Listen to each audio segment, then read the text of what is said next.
Hi, and welcome to the Industry 4.0 Club. I'd like to wish a good local time to everyone. Before we start, I'll let you know a bit about us and today's conversation. The main purpose of the Industry 4.0 Club is to accelerate the evolution to Industry 4.0 by engaging the power of diverse talent worldwide. This is Women in Manufacturing, our Tuesday conversation with a focus on tech and manufacturing. In this space, we discuss the perspectives and challenges of women at work and at home. In this series of Discovering Women in Manufacturing, we're taking a look at unique roles in the industry, and our topic of discussion today is discovering mentoring and best practices in Industry 4.0. I'm Carol Mitchell-Lin, an Industry 4.0 Club co-founder. For over 6 years, I've been creating content for I-40 adoption in manufacturing. When I'm not supporting my fellow co-founders, I'm a content marketing specialist at Fuse Data in Toronto, Canada, where we help enterprise teams transition from spreadsheet scramble to real-time, actionable insights. First, I'd like to introduce my co-host and fellow I-40 Club co-founder, Grace Donovan. Hi, Grace. Hi, Carol. Thanks so much. And thank you, Leila, for being with us today. We're so excited to dive into this conversation.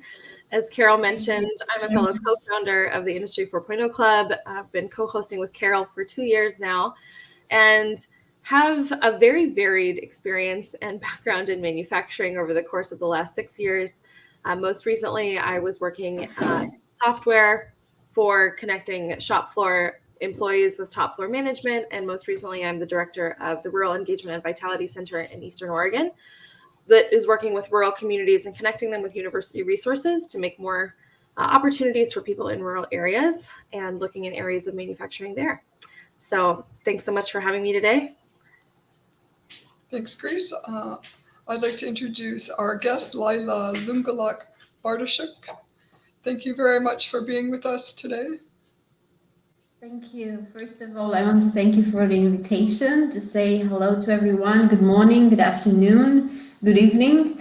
And congratulate Grace for the new role and for this initiative as well, the both of you. It's just a pleasure to be here and to be able to exchange know-how with so many passionate people in manufacturing and Industry 4.0 and also beyond. Yeah, and all around the world already. We have some greetings from the UK, so a very international audience this morning. So Leila, we'd love to kick this conversation off just so that we can get to know you a little bit. If you could share your background and kind of give us an idea of your career path and how you got to where you are today.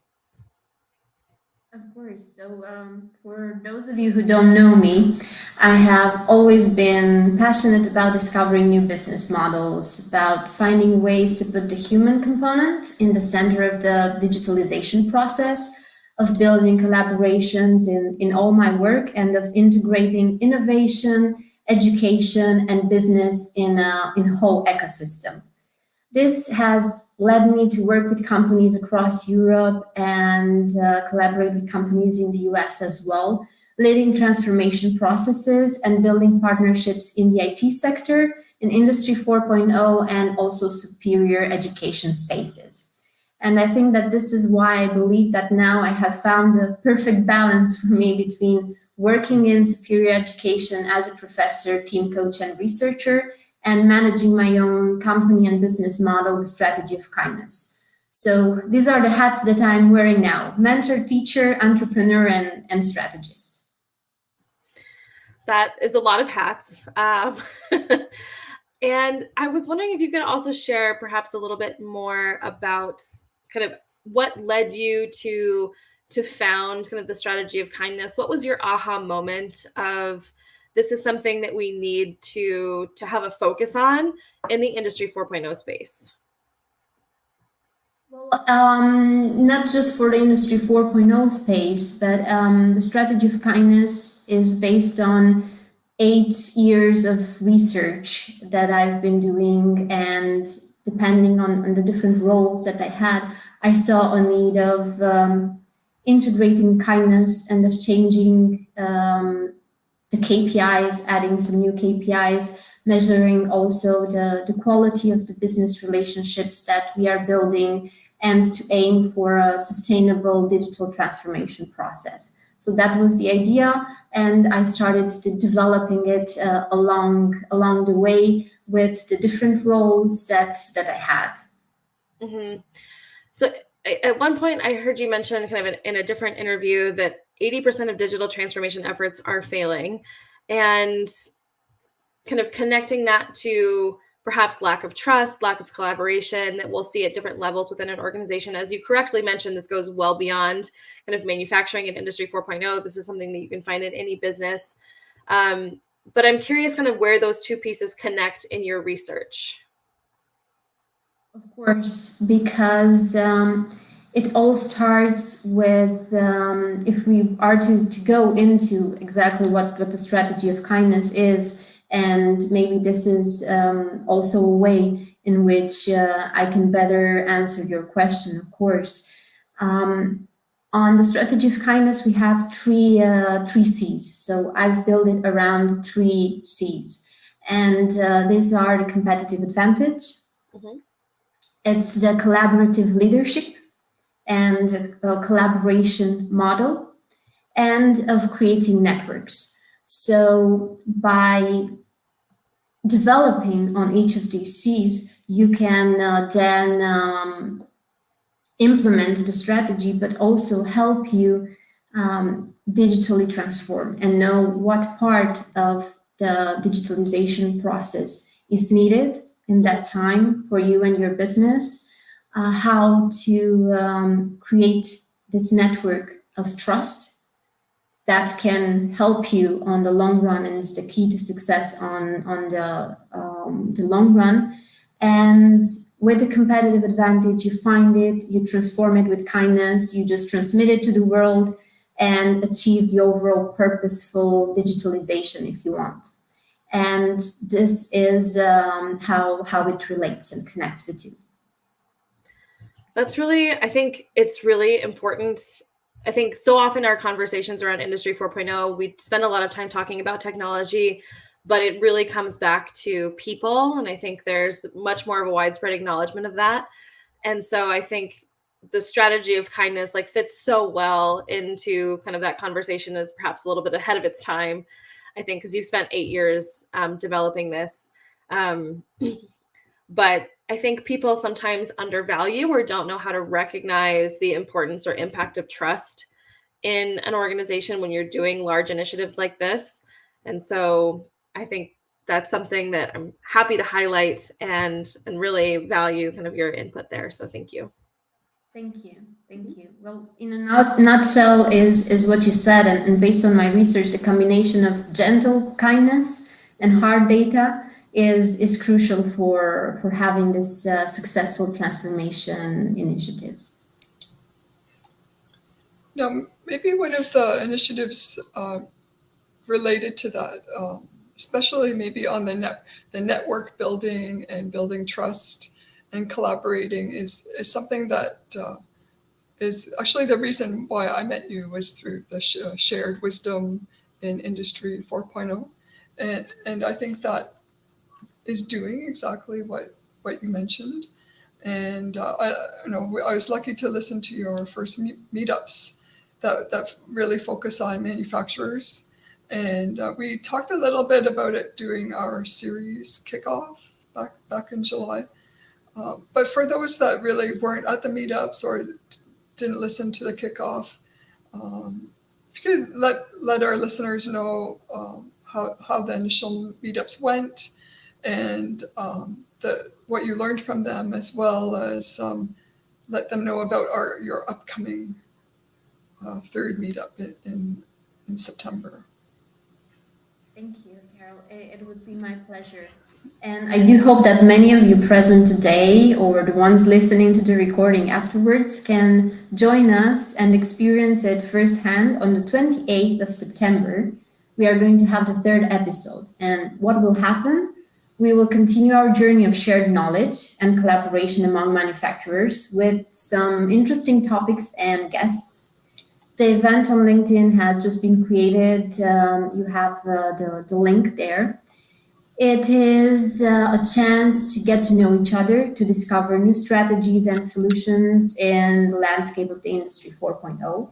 So I encourage everyone who wishes to exchange insights with fellow manufacturers and industry experts to connect on the 28th of September and start from there. Just unleash the potential of collaboration. So we are the perfect example here that we started with such an event and started collaborating from there on.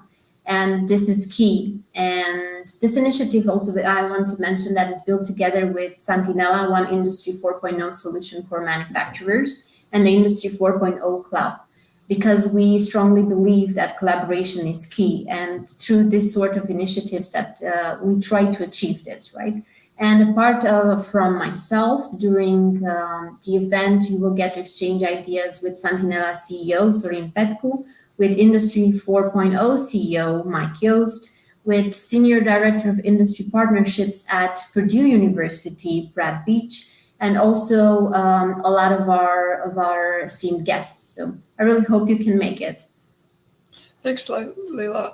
I also wanted to mention how you've got the same layer that you mentioned at the beginning. You have the academic part, you have the nonprofit part that supports manufacturers, and then you have the manufacturers themselves that have conversations around the problems that fellow manufacturers have. And I wanted to know what kind of feedback you're getting from manufacturers on having the opportunity to talk amongst themselves in a meetup environment, and how they're benefiting from that. Well, first we started with creating this safe space, right, online, if you wish, where you can just come in and exchange ideas and learn about new solutions, talk about your challenges and see, okay, maybe this is a challenge that has already been tackled by manufacturers in that city or in that country, and you can start building on that. We talked a lot about different challenges in adoption of new technologies. We talked about data management and analytics, and we shared ideas there, which is something that I'm very passionate about, and it also relates to my work with the strategy of kindness, because I need to analyze that sort of data in order to implement the strategy. And this is where I would like to further develop this topic. We talked about leadership, about collaboration. We talked about another very important challenge, cost of implementation, and implementing Industry 4.0 technologies. We know it could be expensive, especially for small and medium-sized enterprises. We wanted to focus on SMEs during those calls. And if we also add the ESG part and sustainability, which is also something that we approached during our previous session, we add another challenge to the mix. And for instance, we can get into more details on the cost of implementation and what it means for SMEs with Sorin Petcu from Santinella, because during the Shared Wisdom episode, he had some very interesting data to share, and he will continue to do that alongside Brad and Mike, who I've mentioned before. And we can develop on these topics and challenges. You can bring your topics to our attention and suggest new ones every time and every episode. So we continue on building this network together. That's phenomenal, and I think it's just so valuable to have, space, like safe spaces, as you mentioned, where people can kind of bring their challenges and hear not only that they're not alone, but how other people approach these challenges and kind of what advice from experts and people that have spent a lot of time in the industry can provide, and making that accessible. I know that's how the Industry 4.0 came together, of just like, yeah, we need a digital space where people can talk to this. And so it's great to be interacting with other communities and similar initiatives and kind of band together to to drive this movement forward. So we're thrilled to support Shared Wisdom and see how it's growing. In terms of some of the best practices that you're perhaps discussing kind of in these spaces around Industry 4.0 and digital transformation, what trends have you seen that are struggling, that people want to adopt, but there's been some barriers? And then what do you see coming down the pipeline for 2024? That's a very interesting question. Unfortunately, I do not have all the answers, but I try to. Yeah, I try to ask as well and exchange ideas on some of the topics. In terms of emerging trends, I don't think that there is a conversation now without mentioning artificial intelligence and its impact, right? So I would have to mention it here. So AI, machine learning integration, as many organizations are starting to explore the integration of AI and machine learning into their manufacturing processes. And these technologies are seen as essential for predictive maintenance, quality control, and process optimization. But for 2024, or even before that, in the next upcoming months, I think it is also seen as giving you the edge and competitive advantage, right? I would like to mention cybersecurity focus. Not only as a trend, but because I really think it should always be in the center of our attention, because as we expand all our digital systems, so do our concern about cybersecurity, and it's also a very important part in governance if we are to, and we should consider and integrate ESG best practices as well here. Another one that I would like to mention, remote monitoring and control, which was accelerated, as we all know, during the COVID-19 pandemic. And last but not least, so sustainability and ESG reporting. And I think this is also very important to see how we can integrate it and make it accessible to be integrated for SMEs. So I think it can be really challenging for, and as you've mentioned, for SMEs it can be sometimes cost prohibitive to kind of take on a lot of these initiatives. I'm also curious maybe what feedback or some of the specific challenges you've heard from SME business owners or operators around kind of almost trying to keep up with how fast this technology is advancing. I think at the beginning of this year, AI wasn't as big of a piece of the conversation as it is now. So I'm curious how you work with SME owners on how to kind of continue to advance while technology is shifting and changing so quickly. Exactly. And alongside the shifting of technology that you just mentioned, while we have an abundance of data, organizations, and if we take a look at SMEs specifically, often face challenges in managing, analyzing, and deriving actionable insights from the data that they collect. So we have all this data. What now? How do I convert it into valuable feedback and overall improvement of all my actions?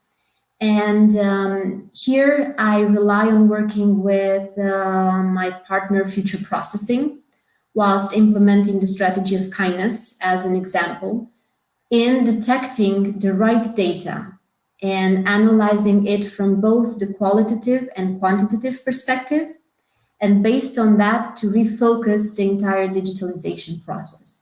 Basically to have a guiding line of what do I need in terms of technology? What is going to make me achieve my purpose and my objective?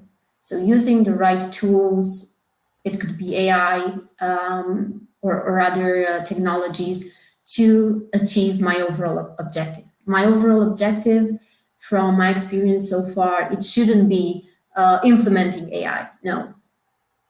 I have an overall objective. Let's see the tools that I can use to help me get to that. And I think that's a great way to approach it. It's also less overwhelming. Because if you start, I think it's that shift in kind of programming, right? Not how far behind have we become from the technology, but then how can we leverage these different tools that are becoming more and more available and thankfully more affordable? How can we leverage that to, again, achieve that objective, whether that's, better quality, reduction of cost, or, becoming more energy efficient, kind of focusing on those ESG objectives. Sorry about that. That's awesome. All right, toss it over to you, Carol. Thanks, Grace. I would like to go back to the title of the live stream and really focus on the strategy of kindness. And I'm really curious how you take the data and actionable insights from strategy of kindness plus your 3 C's and how you would apply that to your role as a professor and what you do with the companies you work with as well as the students in the additional role as a mentor, coach, teacher. And have you gained value from that? Has it helped you develop? Of course. I don't think that I would be able to bring the strategy of kindness to this point without the experience gained in education, and because it's a transformation program.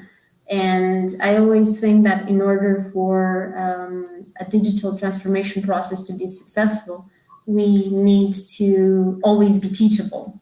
So that is how I relate to the two. So what can you use the strategy of kindness for? To basically deliver your transformation program in a kind, sustainable way. And how it fits with my role as a teacher at Universidad Europea, for instance. So I transformed from a student to a teacher with Universidad Europea because I finished a PhD with them in 2016. And now I am a teacher at Master of Industry 4.0 and Digital Transformation Strategy. So you can see from the title the connection, and a Master in Organizational Engineering, Project and Business Management. And all these programs are created and are an extremely good balance, in my opinion, between learning by doing, developing soft and technical skills that I just talked about earlier. And those are the skills that are needed in leadership. And when you become a leader, when you go through a digital transformation process or a transformation process of any sorts of that matter, you need to be flexible, and you need to have both skills and to know how to build a collaboration and communication throughout all the levels, so internal and external. And I think that this is how I can relate to both roles and learn in both spaces and gain the know-how from the education part, take it to the business side, and the other way around. So this is very much an overlap between what you're doing and leadership and general business management training, which I've seen. It sounds like there's a very much overlap in how modern management styles with change management are being taught and coached today. Yeah, I think you're definitely on point here. So it's a matter to combine like practical real life projects with the theory and new technologies. And you recently started as a coach and mentor at Team Labs. Could you tell us a little bit about Team Labs and kind of how you bring what you were just mentioning into your role as a coach? Of course. I'm really happy to join on this this journey with Team Labs. I was approached by Team Labs after they read my doctoral thesis on gaining a competitive advantage through creativity and innovation in superior education. Then I learned about their projects, the learning labs developed over the past years in Madrid, Barcelona, and more recent one in Malaga.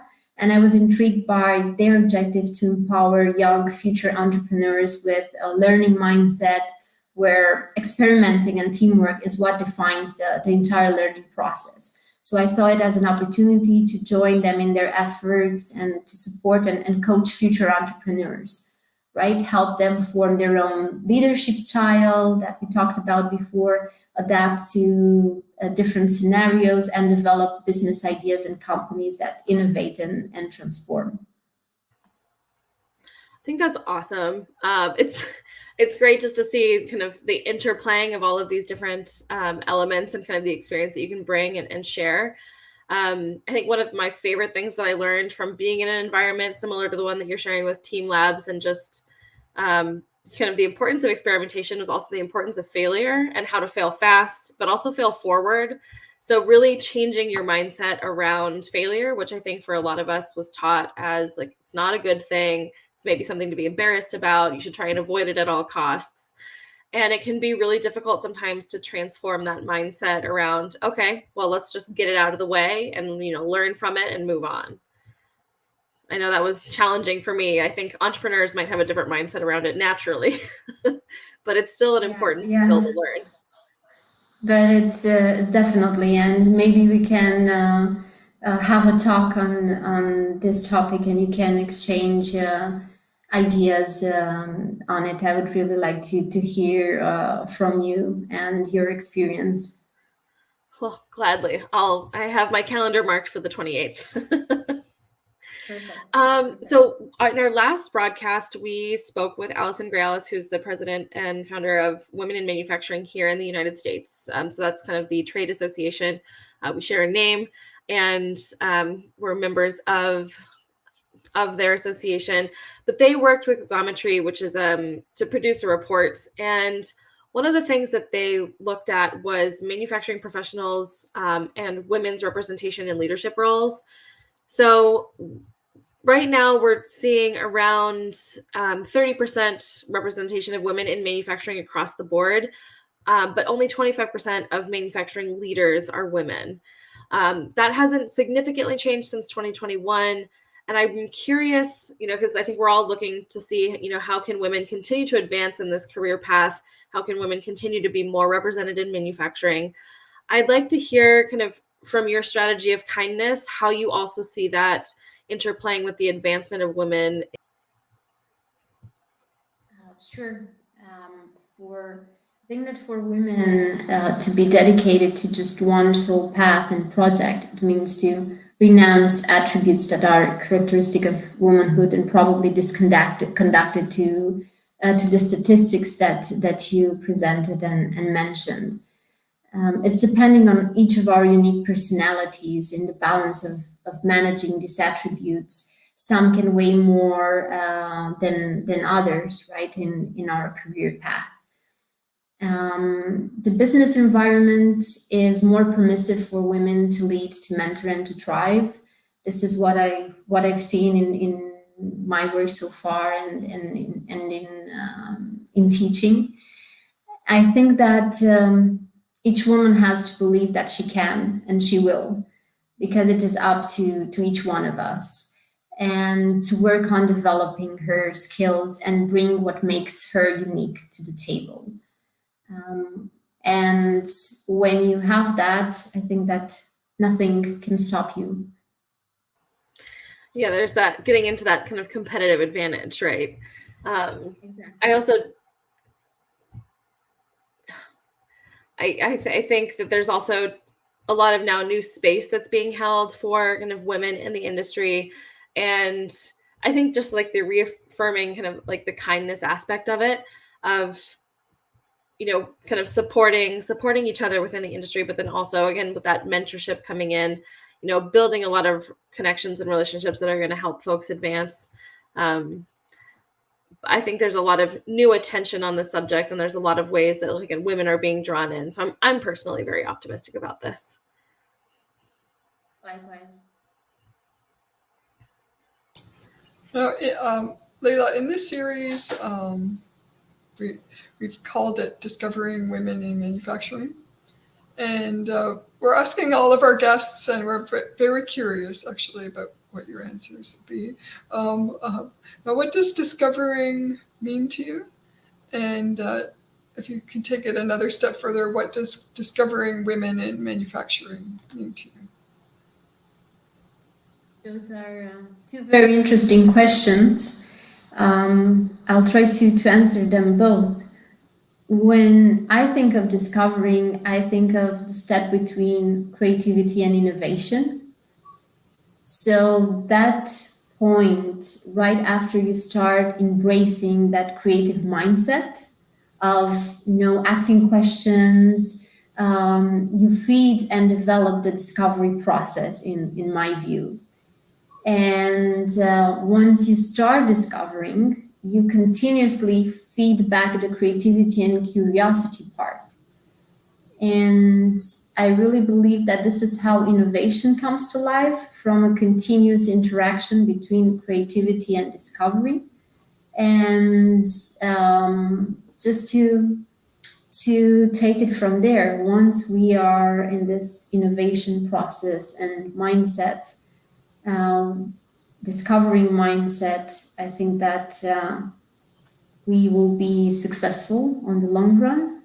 And on the discovering women in manufacturing, the same. It's bringing new ideas, bringing people together with different backgrounds, is how you continuously make this interaction between creativity and discovering going. I don't think that we will have innovation without this continuous interaction. Well, that's another excellent reason to join on the 28th for Shared Wisdom. I think there's, it's coming to events like these too, where you're also meeting a lot of new folks. And I know Carol and I kind of, discover new women in manufacturing all the time, and we're lucky enough to, bring them on as guests. I'm curious as well, since our focus today has really been on kind of mentorship, who have been your mentors? And I know you've probably had a number over the years, but how have you approached finding mentors for yourself, or kind of engaging in that relationship? So to kind of gain some of that wisdom, but then also pass it on. It was and it is an ongoing process in different stages of my life, and lucky enough to also have the opportunity to work with some of my mentors. And I would first have to say that my first mentor was my mother. She's a biologist, and she studied the connection between live organisms and business.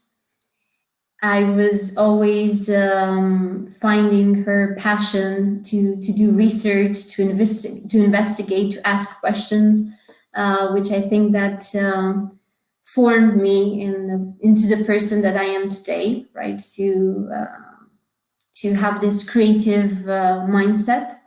And how do I keep on finding mentors and collaborators? It's with different initiatives such as this. So having the chance to see what other people are working on, what kind of events, what kind of initiatives. I started in my previous role, Friday Coffee, 1 hour online session where people with different expertise that I collaborate or get in touch with along the years can come in, jump in with the topic, with the project they're working on, and just building and developing this kind of relationships. And this has been going for almost every week for 2.5 years now. And some of my mentors joined in and exchanged, and it's just been a great way to collaborate and build the networks and creating networks, what I've mentioned in the strategy of kindness. And of course, I have a lot of my teachers and some and directors of the masters at Universidad Europea, who've I can be fortunate enough to also call my mentors and to work together in developing programs such as this, and to be inspired to develop my own style of leading and of mentoring the students that I work with as well. I love that. We have a couple of comments. One from Mike Yost. Go mom. Yes. Thank you to all the moms for inspiring. I think in that case, your kind of curiosity and, interest in research certainly paid off. You have 2 PhDs, so that influence is clearly demonstrated. And we have a comment from Nicole Coop, just expressing her appreciation. So thank you, Nicole, for tuning in. Fabulous conversation. Glad I was able to join, and optimistic about the growth of women's leadership in manufacturing, as are we. So thanks everyone for kind of participating in the comments. We really love to see those as they roll in. Thank you. Thank you. I keep an eye on the comments as well, and happy to get in touch and to continue this conversation with each one of you after this this session. So thank you so much to both of you for this opportunity. Of course. So I think, if anyone wants to get in touch with Leila, connect on LinkedIn is, I think, the best way. Is that right, Leila? Is there any other way that you'd recommend folks reach out? Well, I think that's a very easy way. I am very much connected on LinkedIn, so we can have a conversation there. You can also follow, if you want to keep an eye on what's going on with the strategy of kindness and how that evolves. You can follow the hashtag strategy of kindness on LinkedIn as well, and just reach out there. We can take this conversation further, and I would like to exchange ideas, also see your feedback, and tell you more about future events, projects, if you would like me to. Absolutely. So go click on Leila's profile picture. You'll be taken to her profile, and you can connect from there. Excellent. Now, before we close, Leila, we usually have a final thoughts and takeaways to leave everyone with, and I like to give the guest the last word. So, Grace, would you like to go first with your final thoughts? Oh, there's so much, but I think for me, having worked in the industry in a number of different roles and ways over a whole bunch of years, I think, and this is coming kind of from my background as an American, learning the importance of trust, and of course, the importance of trust not only with kind of your immediate peers, but then up and down throughout an organizational structure is so important to have things like work functionally, and that goes beyond manufacturing. That's kind of any organization. So I really just resonate with the strategy of kindness, and not only how it can help you compete better, but then the focus really on people at the core, and how, whether you're doing something that's entirely technology focused, really does come back to people and how people can implement that. So I think it's really good to kind of keep our focus anchored and, what's going to be really good for our people, and how can you mentor them? How can you develop them?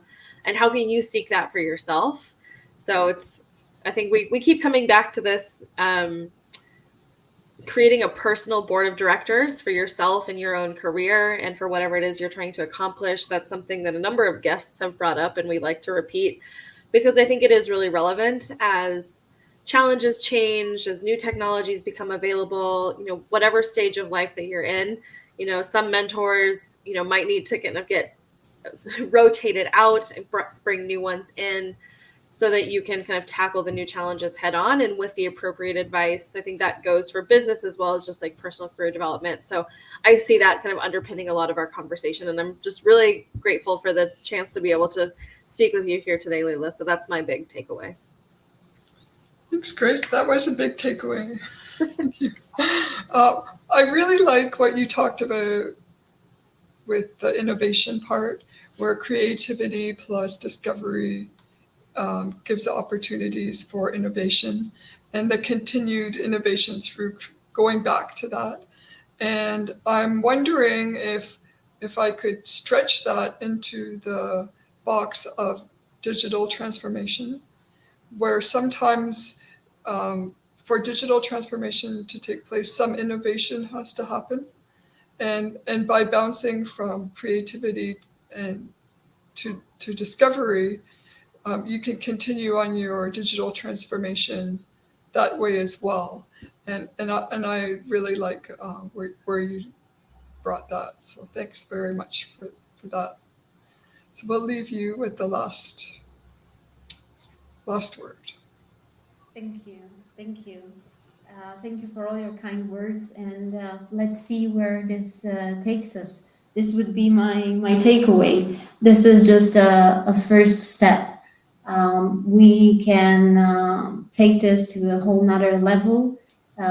We need to get to a point, in my opinion, where we can grow together by collaborating, by sharing know-how, and just to make that know-how available for everyone. I think that it's the lesson that I learned by working in different sectors. And I'm really keen to hear everyone's feedback and takeaways after this. And not only for me, it's been very important to be able to shift roles from being a mentor to being a mentee and the other way around. And that would be my takeaway. Excellent. Thank you. And before we have our final closer, thank you, Leila, for joining us on the topic. We appreciate your knowledge, your experience, and your passion for everything Industry 4.0. And for those that are listening, if you like conversations like this, we encourage you to look out for our final episode on discovering women in manufacturing, which is next Tuesday, the 19th, same time, 12:30 Eastern. And for updates and notifications, we encourage you to follow the Industry 4.0 Club on LinkedIn and subscribe to our Substack newsletter called Shaping the Future. And you can do that on our website, industry40club.com, down in the footer. You can subscribe, and we'd like to wish you all the great rest of your day. Thank you. Thanks, everyone, for tuning in, and thank you, Leila, for being here with us this afternoon. Thank you, everyone.